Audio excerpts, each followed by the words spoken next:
Hello बच्चों, कैसे हो आप सब। तो चलिए अपन क्या कर रहे हैं, कक्षा 12वीं में जो यूनिट देख रहे हैं अपन हैलो एल्केन एवं हैलो एरीन वाली। तो उसमें अपन बहुत आईएमपी टॉपिक आज पढ़ रहे हैं। उसमें क्या पढ़ रहे थे अपन, हैलो एल्केन के रासायनिक गुण। ठीक है बच्चों, तो इसका जो भाग 1 है पार्ट 1 वो हो चुका है। आज अपन पढ़ेंगे पार्ट 2।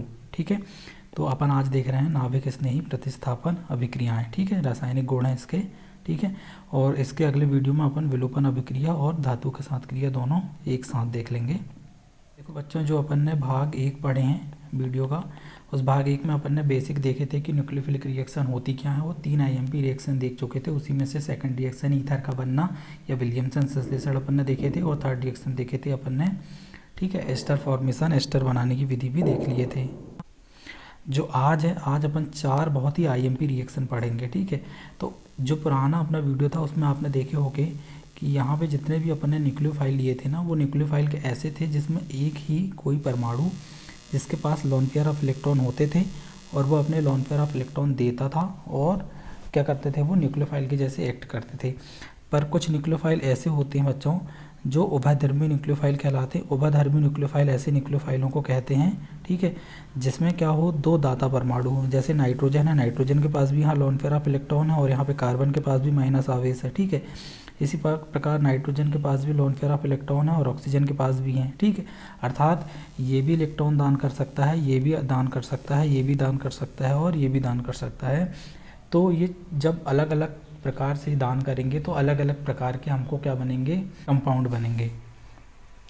तो बच्चों, जब अलग अलग प्रकार के कंपाउंड बनेंगे तो बच्चों उन्हीं रिएक्शनों को अपने को पढ़ना है। जैसे मान लो आप यहाँ पे साइनाइड आयन देख रहे हो, इसमें कार्बन के पास भी लोन पेयर ऑफ इलेक्ट्रॉन है। ठीक है, तो यहाँ से दान कर सकता है माइनस आवेश। ठीक है, यदि ये carbon lone pair of electron दान करके जोड़ेगा तो साइनाइड बनाएगा, नाइट्रोजन देगा तो आइसोसाइनाइड बनाएगा। ठीक है, और नाइट्रोजन देगा तो नाइट्रो एल्केन बनेंगे। ठीक है, और ऑक्सीजन देगा तो यहाँ पे हमको क्या बनेगा, जो एल्किल नाइट्राइट हैं वो बनेंगे। ठीक है, तो इन्हीं सभी रिएक्शनों को अपने को देखना है कि ये रिएक्शन होती कैसी हैं। बहुत आईएमपी हैं, तो चलिए शुरू करते हैं। तो देखिए बच्चों, नाभिक स्नेही प्रतिस्थापन अभिक्रिया, उसकी आज अपन क्या करते हैं, ये 4th, ठीक है, 5th, 6th और 7 रिएक्शन अपन पढ़ते हैं। बहुत आईएमपी रिएक्शन है।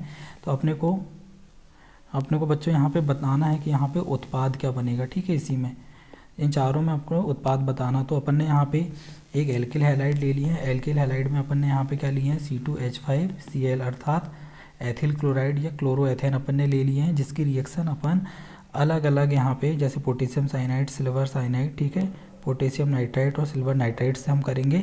तो यहाँ पे देखो बहुत सारे जो दाता परमाणु हैं, कार्बन भी इलेक्ट्रॉन दान करेगा, नाइट्रोजन भी दान करेगा, ऑक्सीजन भी दान करेगा। तो हमको जब ये सब अलग अलग इलेक्ट्रॉन दान कर सकते हैं तो यहाँ पे उत्पाद कैसे अलग अलग प्राप्त होंगे उनको सबको समझना है। ठीक है, साथ ही साथ ये भी देखेंगे कि कौन सा यौगिक आयनिक है तो रिएक्शन कैसी होगी, और कौन सा यौगिक यदि सहसंयोजी है तो रिएक्शन कैसी होगी। तो चलिए शुरू करते हैं। तो देखो बच्चों, जो पहली रिएक्शन है अपन ने लिए हैं यहाँ पे C2H5Cl, ठीक है, और यहाँ पे लिए हैं अपन ने पोटेशियम साइनाइड। ठीक है, यहाँ पे एथिल क्लोराइड की रिएक्शन पोटेशियम साइनाइड से कर रहे हैं। तो देखो ये बहुत आसान रिएक्शन है। जनरली यहाँ पे होता है, यहाँ पे क्या होता है, ये पोटेशियम जो साइनाइड है ये एक आयनिक यौगिक है। ठीक है, इसका अपन जली विलयन लेंगे एक्वस सॉल्यूशन। तो जब अपन यहाँ पे ये जली विलयन लेंगे तो अपने आयनों में टूट जाएगा, अर्थात यहाँ पे पोटेशियम आयन और साइनाइड का ऋणायन बन जाएगा। ठीक है, और यहाँ पे आपको पता है कि यहाँ पे जितनी भी एल्किल हैलाइड हैं इसमें रहता धनात्मक रूप आवेश और यहाँ पे रहता आंशिक रूप से ऋणावेश। ठीक है, तो ये क्या करते हैं, आपस में इस प्रकार से जुड़ के अलग हो जाते हैं। तो यहाँ पे पोटेशियम क्लोराइड, ठीक है, सह उत्पाद के रूप में बन गया। अब यहाँ पे जो न्यूक्लियोफाइल बना है, ठीक है, ये न्यूक्लियोफाइल क्या करेगा, इस इलेक्ट्रोफाइल की तरफ जाके जुड़ेगा और यहाँ पे बना लेगा बच्चों C2H5Cl। इसको बोलते हैं अपन एथिल साइनाइड, या इसको एल्किल नाइट्राइल भी बोल सकते हैं, एथिल नाइट्राइल भी अपन इसको बोल सकते हैं। ठीक है, जैसे कि आप यहाँ पे रिएक्शन लिखिए, आप पढ़ सकते हो यहाँ पे। यदि आप बोर्ड क्लास में थ्योरी लिखना है तो आप इस प्रकार लिख सकते हो कि एल्काइल हैलाइड के क्या करते हैं अपन, जली अथवा एल्कोहली पोटेशियम साइनाइड या सोडियम साइनाइड के साथ अपन अभिक्रिया करें तो क्या बनता है, एल्किल साइनाइड बनते हैं, जिसे एल्किल नाइट्राइल भी बोलते हैं। ठीक है बच्चों, तो यही है, यहाँ पर पोटेशियम क्लोराइड बन के बाहर हो जाएगा और बाकी जो सब कुछ बचा है यहाँ पे, ठीक है, यहाँ पे मैं पोटेशियम साइनाइड लिख लेता हूँ और ये यहाँ जाके जुड़ जाएगा। तो हमको मिल जाएगा एथिल नाइट्राइल या एथिल साइनाइड भी बोलते हैं उसको। क्या बच्चे बोलते हैं, एथिल साइनाइड। तो देखो ये होता क्यों है। यदि अपन पोटेशियम साइनाइड का अपन स्ट्रक्चर देखें जली विलयन में, तो ये क्या होता है, पोटेशियम आयन और यहाँ पे साइनाइड आयन में विभक्त हो जाता है, टूट जाता है, ठीक है। अर्थात यहाँ का इनका जो बंध है वो टूट जाएगा और अपने अपने आयनों में परिवर्तित हो जाएंगे। तो जब अपन इसकी संरचना देखें तो कुछ इस प्रकार संरचना इसकी बनेगी, इस प्रकार, ठीक है। इस साइनाइड ये जो न्यूक्लियोफाइल है हमारा, न्यूक्लियोफाइल की संरचना अपन ने यहाँ पे ये बना लिए हैं। अब देखो इस न्यूक्लियोफाइल में आप गौर करो, यहाँ पे कार्बन भी क्या करता है, इलेक्ट्रॉन दे सकता है यहाँ पे, ठीक है, क्योंकि इसके पास ऋणावेश है, और नाइट्रोजन भी अपने इलेक्ट्रॉन दे सकता है क्योंकि लोन पेयर ऑफ इलेक्ट्रॉन इसके पास हैं, ठीक है।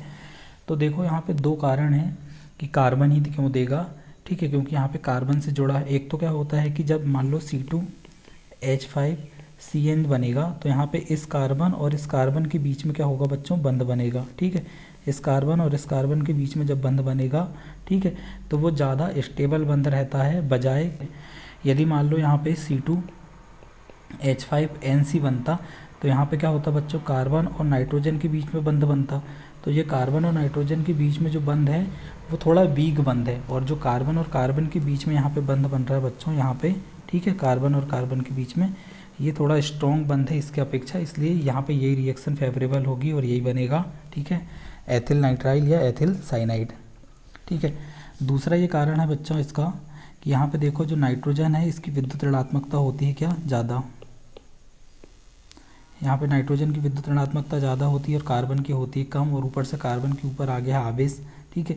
तो इस आवेश को क्या करेगा, वो जल्दी से जल्दी न्यूट्रल करना चाहेगा, इसलिए कार्बन आसानी से अपने आवेश से जुड़ जाएगा इलेक्ट्रोफाइल की तरफ।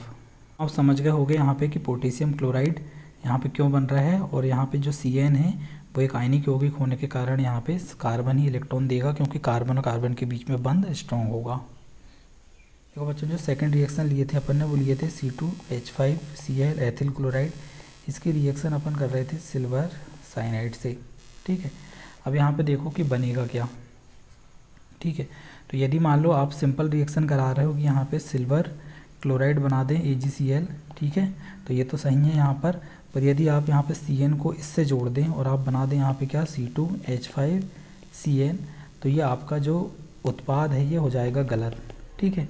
ऐसा क्यों होता है, चलिए देखो बच्चों, जो अपन ने यहाँ पे लिए हैं सिल्वर साइनाइड, ये सिल्वर साइनाइड एक सहसंयोजी यौगिक है, आयनिक यौगिक नहीं है, ठीक है। तो सहसंयोजी यौगिक होने के कारण ये सबसे पहले अपने आयनों में परिवर्तित नहीं होगा, ठीक है। यदि अपन इसकी संरचना बना लें तो AgCN इस प्रकार रहेगा और नाइट्रोजन के पास रहेंगे लोन पेयर ऑफ इलेक्ट्रॉन। अब आप गौर से देखो कार्बन की चारों वैलेंसी फुल है, ठीक है, मतलब कार्बन जितने बंध बना सकता था उनने बना लिया, अर्थात कार्बन अब अपने इलेक्ट्रॉन दान नहीं कर पाएगा, न तो इसके पास कोई आवेश है क्योंकि आयन में परिवर्तित नहीं हो रहा है। लेकिन नाइट्रोजन के पास क्या है, लोन पेयर ऑफ इलेक्ट्रॉन है, ये क्या कर सकता है, आसानी से अपने लोन पेयर ऑफ इलेक्ट्रॉन दान देके C2H5 से जुड़ सकता है, जो आंशिक रूप से धनावेशित यहाँ पे बन रहा है, ठीक है। तो इस कारण क्या होता है, इसकी मजबूरी है नाइट्रोजन के इलेक्ट्रॉन देना, और यहाँ पे नाइट्रोजन साइड से इलेक्ट्रॉन देगा, इसलिए यहाँ पे क्या बनेगा बच्चों, C2H5NC, इसको बोलते हैं एथिल आइसोसाइनाइड, ठीक है। जैसे कि आप रिएक्शन में देख सकते हो, ठीक है, लिखा है कि एल्किल हैलाइड, ठीक है, जली या एल्कोहली सिल्वर साइनाइड के साथ अभिक्रिया करके क्या बनाते हैं, एल्किल आइसोसाइनाइड बनाते हैं, ठीक है बच्चों। तो यहाँ पे AgCN बन के बाहर हो जाएगा, और यहाँ पे, ठीक है, CN का जो नाइट्रोजन है, ठीक है, ये नाइट्रोजन अपने लोन पेयर ऑफ इलेक्ट्रॉन देगा इससे, और क्या बन जाएगा यहाँ पे, एथिल आइसोसाइनाइड, ठीक है। वजह साफ है, ठीक है, क्योंकि यहाँ पे पोटेशियम जो साइनाइड था वो कैसा था, आयनिक यौगिक था, और AgCN कैसा है, एक सहसंयोजी यौगिक है, अर्थात अपने आयनों में परिवर्तित नहीं होगा, इसलिए दोनों में अलग अलग उत्पाद अपने को प्राप्त हो रहे हैं। देखो बच्चों थर्ड रिएक्शन थी वहाँ पे एथिल क्लोराइड अपन ले रहे थे, और इसकी रिएक्शन अपन कर रहे थे यहाँ पे पोटेशियम नाइट्राइड से, ठीक है। अब जब पोटेशियम नाइट्राइड से अपन यहाँ पे रिएक्शन कर रहे हैं तो देखो क्या बनेगा यहाँ पे। तो बच्चों इसकी अपने को क्या है, अभिक्रिया समझने के लिए सबसे पहले पोटेशियम नाइट्राइड का संरचना देखना पड़ेगा। तो पोटेशियम नाइट्राइड की संरचना कुछ इस प्रकार रहती है, ठीक है। यहाँ पे एक ऑक्सीजन 2 बंध बनाता है, ठीक है, सब कुछ सही है। यहाँ पे नाइट्रोजन 3 बंध बनाता है। अब यहाँ पे लोन पेयर ऑफ इलेक्ट्रॉन की बात करें तो यहाँ भी लोन पेयर ऑफ इलेक्ट्रॉन है, ठीक है। ऑक्सीजन के पास तो है ही, ठीक है, इस ऑक्सीजन के पास भी है, ठीक है। सबके पास लोन पेयर ऑफ इलेक्ट्रॉन है, ठीक है। तो ये यहाँ से भी जुड़ सकता है और नाइट्रोजन से भी इलेक्ट्रॉन देके जुड़ सकता है। लेकिन आपको पता होगा कि यहाँ पे पोटेशियम क्या है, छोटा धन आयन होने के कारण यहाँ पे ये आयनिक यौगिक है बच्चों। कैसा यौगिक है? आयनिक यौगिक है। तो आयनिक यौगिक होने के कारण क्या हो जाता है, ये अपने आयनों में परिवर्तित हो जाता है। यहाँ पे पोटेशियम आयन और O ऋण, इस प्रकार ये आयनिक यौगिक बनता है, ठीक है। तो यहाँ पे देखो आयनिक यौगिक बनने के कारण ये दो प्रकार से रिएक्शन कर सकता है। या तो सबसे पहले क्या हो जाए कि इसकी रिएक्शन हो और यहाँ पे बन जाए बच्चों C2H5 ON डबल बंद O, ये पूरा यहाँ पे जाके जुड़ जाए, ठीक है। और यहाँ पे क्या है, पोटेशियम क्लोराइड क्या हो जाए, ये रिमूव हो जाए। एक ये रिएक्शन हो सकती है, ठीक है। और दूसरी रिएक्शन बच्चों ये हो सकती है कि यहाँ पे बन जाए C2H5NO2। यदि नाइट्रोजन अपने लोन पेयर ऑफ इलेक्ट्रॉन दे तो ये बन जाएगा, ठीक है। चूँकि ये आयनिक यौगिक है यहाँ पे, ठीक है, O ऋण NO, ये आयनिक यौगिक है। में होता क्या है कि ऑक्सीजन के ऊपर आ जाता है आवेश, ठीक है। और आपको पता होगा कि आवेश क्या होते हैं, बहुत ही अस्थायी होते हैं, ठीक है। और यहाँ पे रहता है क्या, लोन पेयर ऑफ इलेक्ट्रॉन। तो इस कारण क्या होता है, ऑक्सीजन अपने आवेश को न्यूट्रल करने के लिए, उदासीन करने के लिए बहुत जल्दी से रिएक्शन कर लेता है। किसके साथ? यहाँ पे आंशिक रूप से बने C2H5 या एक इलेक्ट्रोफाइल के साथ। और इसलिए हमको जो उत्पाद बनता है वहाँ पे ये बनता है हमारा इस प्रकार से। तो इस उत्पाद को बोलते हैं बच्चों अपन एथिल नाइट्राइड, ठीक है। एथिल नाइट्राइड हमको प्राप्त हो जाएगा, ठीक है। लेकिन कुछ मात्रा में हमको नाइट्रो एथेन भी प्राप्त होगा, बहुत कम। लेकिन हमको जो मुख्य उत्पाद है वो यही प्राप्त होगा, क्योंकि ऑक्सीजन क्या होता है यहाँ पे बहुत ज़्यादा आवेश में रहता है, ठीक है। आवेशित होने के कारण बहुत जल्दी वो उदासीन होना चाहता है। तो रिएक्शन आप इस प्रकार लिख सकते हो बच्चों कि पोटेशियम नाइट्राइड, ठीक है, के साथ अभिक्रिया करके मुख्य रूप में क्या बनता है, हमको एल्किल नाइट्राइड बनता है। जैसे आपने यहाँ पे देखो, यहाँ पे पोटेशियम अपने आयोडीन वाला एग्जाम्पल लिए यहाँ पे, ठीक है। तो पोटेशियम आयोडाइड यहाँ पे बाहर हो जाएगा और यहाँ पे जब यहाँ का बंध टूटेगा तो ऑक्सीजन पे आएगा ऋणावेश, और ऑक्सीजन में ऋणावेश आने के कारण ये इससे जाके आसानी से जुड़ेगा और अपन को बन लेगा एथिल नाइट्राइड, ठीक है। कुछ मात्रा में हमको यहाँ पे नाइट्रो एथेन भी देखने को मिल जाएगा। जो फोर्थ IMP रिएक्शन है बच्चों, उसमें क्या करते हैं अपन, देते हैं C2H5Cl, एथिल क्लोराइड अपन ने लिए हैं यहाँ पे, और इसकी रिएक्शन अपन कर रहे हैं बच्चों सिल्वर नाइट्राइड से, ठीक है। सेम रिएक्शन नहीं होती यहाँ पे, क्यों नहीं होती देखिए। तो यहाँ पे जो सिल्वर नाइट्राइड लिए हैं अपन ने, ये एक सहसंयोजी यौगिक है, ठीक है। सहसंयोजी यौगिक होने के कारण क्या होता है, ये अपने लोन पेयर मतलब जो अपने जो आयन है उसमें परिवर्तित नहीं होगा, ठीक है, अर्थात आयन नहीं बनाएगा। तो ये पूरा की पूरा जो है सिल्वर नाइट्राइड ये न्यूक्लियोफाइल के जैसे बिहेव करेगा, ठीक है। और जब ये न्यूक्लियोफाइल के जैसे बिहेव करेगा तो यहाँ पे देखो नाइट्रोजन के पास भी लोन पेयर ऑफ इलेक्ट्रॉन है और ऑक्सीजन के पास भी लोन पेयर ऑफ इलेक्ट्रॉन है, ठीक है। तो ये दोनों दान कर सकते हैं, ये भी और ये भी, ठीक है। यदि ये नाइट्रोजन के साइड से जुड़ेगा तो अलग कंपाउंड बनेगा और ऑक्सीजन के साइड से जुड़ेगा तो अलग कंपाउंड बनेगा। लेकिन होता क्या है, आप यहाँ पे गौर करो कि नाइट्रोजन जो है उसकी विद्युत ऋणात्मकता होती है कम और ऑक्सीजन की होती है नाइट्रोजन से ज़्यादा, ठीक है। इसलिए जो ऑक्सीजन परमाणु है अपने इलेक्ट्रॉनों को आसानी से दान नहीं करता, ठीक है, क्योंकि ये इलेक्ट्रॉन को अपने पास रखना चाहता है। जबकि नाइट्रोजन क्या होता है, ऑक्सीजन के से कंपेयर करें अपन, यदि ऑक्सीजन से कंपेयर करें तो नाइट्रोजन क्या होता है, थोड़ी आसानी से इलेक्ट्रॉन दे सकता है। जब ये आसानी से इलेक्ट्रॉन देगा तो यहाँ पे क्या बनेगा बच्चों, C2H5NO2, इसको बोलते हैं अपन बच्चों नाइट्रो एथेन, ठीक है। और यहाँ पे हमको बन जाएगा सिल्वर क्लोराइड, ठीक है। जैसे कि मैंने बताया कि ऑक्सीजन भी लोन पेयर ऑफ इलेक्ट्रॉन दे सकता है, इसलिए कुछ मात्रा में C2H5ONO, ठीक है, जिसको बोलते हैं अपन एथिल नाइट्राइड, यह भी प्राप्त होगा, लेकिन ये बहुत कम होगा।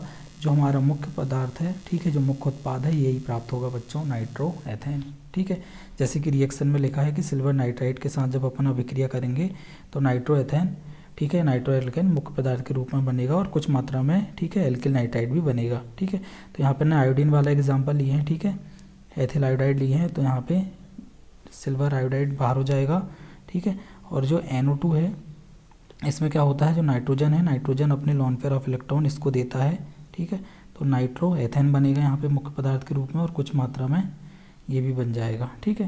तो ये रिएक्शन है। देखो बच्चों, कुछ IMP रिएक्शन अपन ने भाग 2 में समझे। अब जो अपन भाग 3 पढ़ेंगे वीडियो का, उसमें अपन हाफमैन विधि पढ़ेंगे, ठीक है, हाफमैन मेथड। अब जो हाफमैन मेथड है बच्चों वो है एमीन बनाने की विधि, ठीक है, अर्थात प्राथमिक एमीन, द्वितीयक एमीन, तृतीयक एमीन, चतुर्थ जो अमोनियम लवण है क्वाटरनरी अमोनियम साल्ट, इनके बनाने की विधि है हाफमैन विधि, ठीक है। तो उसको देखेंगे अपन कि प्राथमिक, द्वितीयक और तृतीयक एमीन का निर्माण अपन हाफमैन विधि से कैसे कर सकते हैं, ठीक है, किसका यूज़ करके, एल्किल हैलाइड का यूज़ करके।